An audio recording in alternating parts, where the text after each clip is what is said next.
आज हम एक भटकती आत्मा की कहानी सुना रहे हैं, तो वीडियो को लाइक और चैनल को सब्सक्राइब करें। ये घटना सन 1950 में घटी थी। उस समय में हॉस्पिटल सुविधा बहुत ही कमज़ोर हुआ करती थी। यूपी के मुजफ्फरनगर के रसूलपुर गांव में एक चौधरी गिरदार नाम का एक आदमी रहा करता था। उसका एक 3 साल का बच्चा था। उसे एक भयानक बीमारी हो गई और काफ़ी इलाज करने के बाद भी वो जिंदा नहीं बच सका। रात में उसकी मौत हो जाने से सुबह उसके अंतिम संस्कार करने का निर्णय किया।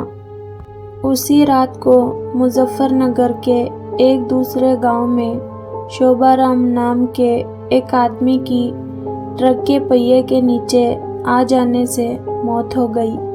उसको हॉस्पिटल ले जाते वक्त ही उसकी मौत हो गई। शोभाराम के घर वालों ने उसका देह संस्कार कर दिया। दूसरी तरफ जब रसूलपुर गांव में मृत बच्चे को दफन करने के लिए जंगल जाने लगे, अचानक रास्ते में उसके शरीर में हलचल हुई और वो उठकर खड़ा हो गया। लोग ये देखकर दंग रह गए, लेकिन बाद में उसको जिंदा देखकर सभी खुश हो गए। लेकिन लोगों को ये पता नहीं था कि उस बच्चे के शरीर को किसी और की आत्मा ने जकड़ रखा था। उस बच्चे को जिंदा देख सभी खुशी खुशी घर ले गए। उस 3 साल के बच्चे में 23 साल के शोभाराम की आत्मा घुस चुकी थी। वो अलग शरीर पर आकर बहुत परेशान हो रहा था और खाना खाने से मना कर रहा था, लेकिन बड़ी मुश्किल से समझाकर उसको खाने के लिए राजी किया। एक दिन वो बच्चा अपनी माँ के साथ उसके नानी हाल जा रहा था कि अचानक रास्ते में वो जगह आई जहाँ शोभाराम की मौत हुई थी। उस बच्चे ने इशारा करके बताया कि यह रास्ता उसके गांव की ओर जाता है। उसकी माँ उसकी बातों को अनसुना कर उसके नानी हाल चली गई। उसके नानी हाल में शोभाराम के गांव का एक आदमी जगन्नाथ किसी काम से आया। शोभाराम की आत्मा ने उसको पहचान कर उसे आवाज़ लगाई। जगन्नाथ को बच्चे के मुंह से अपना नाम सुनकर वो हैरान हुआ।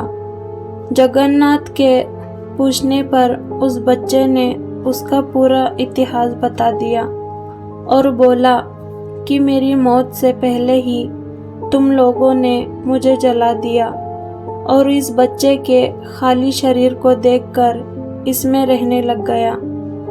जब जगन्नाथ ने ये बात अपने गांव में बताई तो उसके पूरे परिवार के लोग शोभाराम से मिलने चल दिए।